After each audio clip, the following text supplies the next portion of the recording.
बिस्मिल्लाहिर्रहमानिर्रहीम। अस्सलाम वालेकुम। हार्वर्ड एकेडमी की तरफ से आपको खुश आमदीद कहते हैं।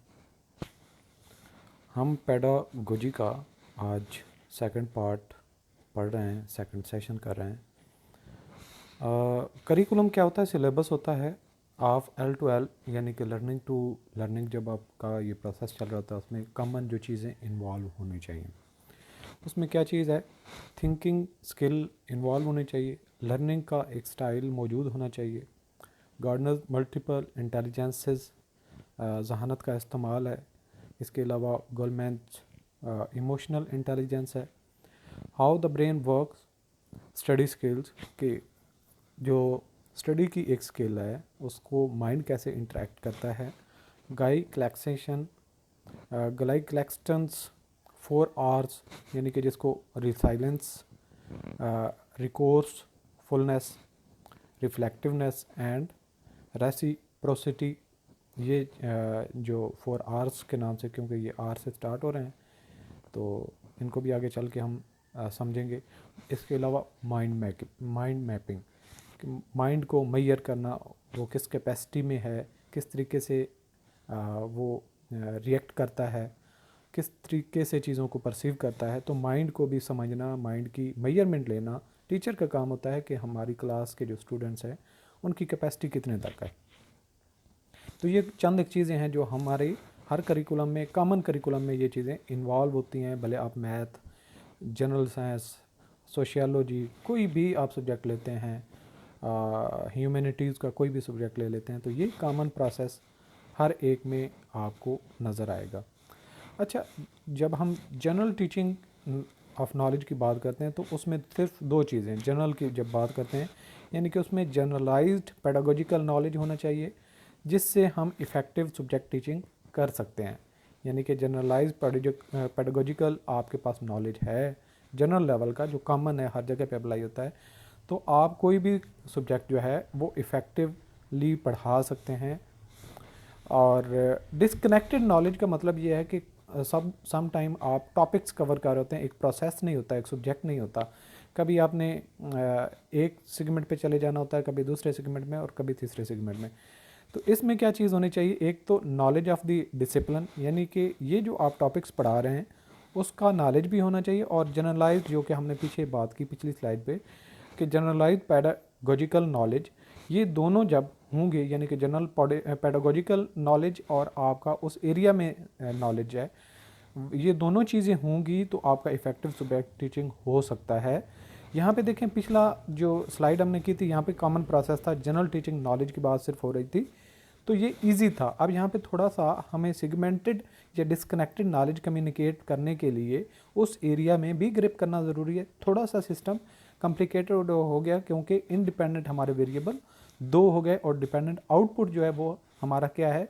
इफ़ेक्टिव सब्जेक्ट टीचिंग के अच्छा सब्जेक्ट कैसे पढ़ाया जा सकता है।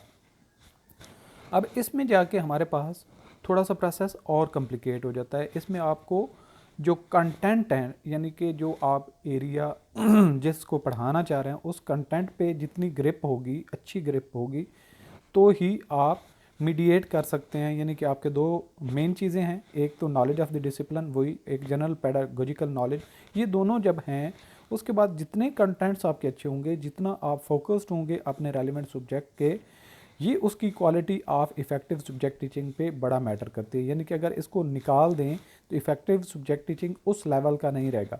और अगर आपकी ये लो क्वालिटी का पेडागोजिकल कंटेंट नॉलेज है तो फिर थोड़ा सा सिस्टम इसके साथ वेरिएट करता रहेगा। जिस तरह इसकी क्वालिटी ऊपर जाती जाएगी, यानी कि जितना आपका पेडागोजिकल कंटेंट नॉलेज है वो बढ़ता जाएगा, अच्छा होता जाएगा, रिफाइन होता जाएगा, उतने ही आपके इफ़ेक्टिव सब्जेक्ट टीचिंग अच्छी होती जाएगी। मतलब ये 2 चीज़ें इसको और बेहतर करेंगी और इससे हेल्प लेते हुए आपका यहाँ तक पहुँचेंगी। अब यहाँ पे ये भी आप समझ सकते हैं कि 2 मुसाफिर हैं और उन्होंने दरिया को क्रॉस करके दूसरे किनारे पे जाना है। यहाँ पे एक किनारा है, दूसरे। अब जब तक अच्छी और रिलायबल उसके दरमियान में ब्रिज नहीं है जिससे वो पैदल चल के गुज़र सकें, गाड़ी है तो उसके ऊपर से गुज़र सकें, तो इस जगह पे नहीं पहुँच सकते। तो यानी कि कंटेंट नॉलेज जो है पेडागोजिकल एरिया का, वो जितना आपका अच्छा होगा तो दरिया को पार करने के पुल का जैसा वो काम करेगा। अच्छा, इसके बाद है कैपेसिटी टू लर्न। ये इसमें दो चीज़ें आती हैं, एक तो प्रिंसिपल्स ऑफ लर्निंग है, दूसरा प्रिंसिपल्स ऑफ टीचिंग है। ये आपको शायद विजिबिलिटी इसकी क्लियर नहीं होगी रंग येलो होने की वजह से, लेकिन मैं आपको यहाँ पे बताता हूँ। ये जो प्रोसेस है स्टूडेंट के एंड पे होगा, ये प्रोसेस जो है टीचर के एंड पे होगा। Effort is more important determinant of achievement than ability. तो हर स्टूडेंट को ये एक बात याद रखनी चाहिए कि जो एफर्ट है, जो कोशिश है, वो ज़्यादा प्रोडक्टिव होती है बजाय इसके कि वो कोई काबिल हो। कोई काबिल है और एफर्ट नहीं करता, वो कामयाब नहीं हो सकता। और किसी में काबिलियत थोड़ी सी कम भी है और अगर वो एफर्ट करता है तो वो कामयाब ज़रूर होगा। High expectation and challenging target should be set for all. Teacher के लिए हिदायत है कि अपने स्टूडेंट्स के लिए हदफ ऐसे रखे, ऐसे उनके लिए टारगेट्स, उनके ऐसी अचीवमेंट्स और उनके लिए इतनी एक गोल्स सेट करे जिनको वो आसानी से नहीं बल्कि उनको एफर्ट करके ही हासिल करना पड़े। अब उसके बाद स्टूडेंट के फिर बिहाफ पे, given the right time and support almost all can become proficient learner. अगर सही टाइम दिया जाए, सही टाइम पे सही चीज़ हासिल की जाए, सही तरीके से सपोर्ट हासिल की जाए टीचर की, तो हर एक जो है वो एक अच्छा लर्नर बन सकता है। जो भी टीचर पढ़ाएगा वो उसको समझ सकता है, बशर्ते कि वो टाइम भी स्पेंड कर रहा है, चीज़ को समझने की कोशिश कर रहा है। और यहाँ पे टीचर की सपोर्ट की ज़रूरत है, वो सपोर्ट भी रिक्वायर्ड उसको है और उसको सपोर्ट भी इन टाइम ले रहा है। जबकि टीचर को क्या चाहिए, while standard should remain constant, time and support should be varied according to individual. कि टीचर जो है वो कॉन्स्टेंटली सपोर्ट भी दे, टाइम भी दे, लेकिन इसके अलावा वो जो सपोर्ट देगा स्टूडेंट्स की मेंटालिटी पे, उनके टैलेंट पे, उनकी एफिशिएंसी पे, उनकी नेचर पे और उनके किस तरीके से वो लेके चलते हैं, टीचर के साथ इंटरेक्ट करते हैं नहीं करते, तो वेरी करनी चाहिए। यानी कि एक बहुत काबिल बच्चा है, उसको हो सकता है टीचर की इतनी ज़्यादा सपोर्ट लेनी पड़े, और एक दफ़ा वो सपोर्ट मांगे, दूसरी दफ़ा वो शायद उसको समझ आ जाए। और एक स्टूडेंट ऐसा है सपोर्ट लेने के बावजूद उसको फिर सपोर्ट की ज़रूरत है और सम टाइम वो आपसे मांगता ही नहीं। तो आपने एक मैयर नहीं रखना, एक पैमाना नहीं रखना सबके लिए, बल्कि आपने स्टूडेंट की कैपेसिटी, उसकी मेंटालिटी को पहले परसीव करना है, उसके हिसाब से उसको डील करना है।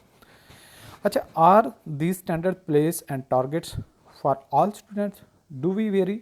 हमें क्या, ये सवाल है यहाँ पे, क्या जो स्टैंडर्ड्स हैं सेट करने के बाद स्टूडेंट्स के साथ वेरी होने चाहिए? नहीं, तो हाँ, वेरी करने चाहिए। Again, principles of learning, principles of teaching.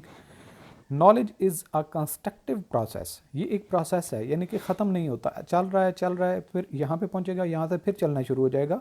एक ऐसा नहीं है कि वन टाइम आपने किया और ख़त्म हो गया, ये चलता रहेगा प्रोसेस, और आपका नॉलेज बिल्ड होता रहेगा। और ये लर्निंग का प्रोसेस तब तक चलता रहेगा जब तक आप लर्न करते रहेंगे। तो ये कंटिन्यूस प्रोसेस है। Learners actively make meaning and construct ideas and the connection between them. और जो स्टूडेंट्स हैं उनको जो जो चीज़ें उन्होंने पहले पढ़ चुके हैं उनके साथ इंटरेक्ट भी करना है, लिंक भी करना है और आइडियाज़ को क्रिएट भी करना है। यानी कि एक जगह पे, एक पॉइंट पे उन्होंने फोकस नहीं रखना, बल्कि जो पहले का पढ़ा हुआ है उसके साथ लिंक भी करना है, अंडरस्टैंड भी करना है, क्रिएटिव स्किल्स भी उसने करनी है। उसके बाद उसके कई सारे प्रॉब्लम आएंगे, उसको क्वेश्चन भी करने हैं। अच्छा, यहाँ पे students should be encouraged to be active learners and problem solver.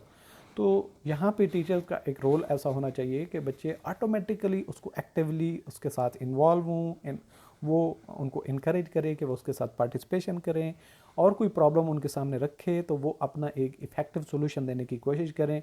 ज़रूरी नहीं है कि एक प्रॉब्लम का सोल्यूशन एक ही हो सकता है।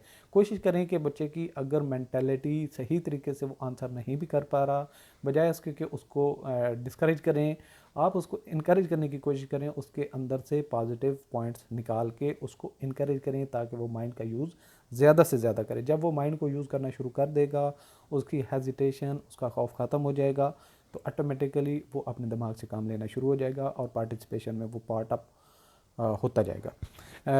Are students encourage to be active learners when about 2-3 of the task in classroom is done by teacher. जब 2 से तिहाई जो है बातें जो हैं वो जो टीचर कर रहा होता है, यानी कि सारे का सारा पार्टिसिपेशन टीचर कर रहा है, तो क्या स्टूडेंट्स को इनकरेज करना चाहिए एक्टिव लर्नर के तौर पे। About 2-3 of teachers task is organization controlling task, कि ऑर्गेनाइजेशन को कंट्रोलिंग के लिए 2/3 उसकी बात हो रही है।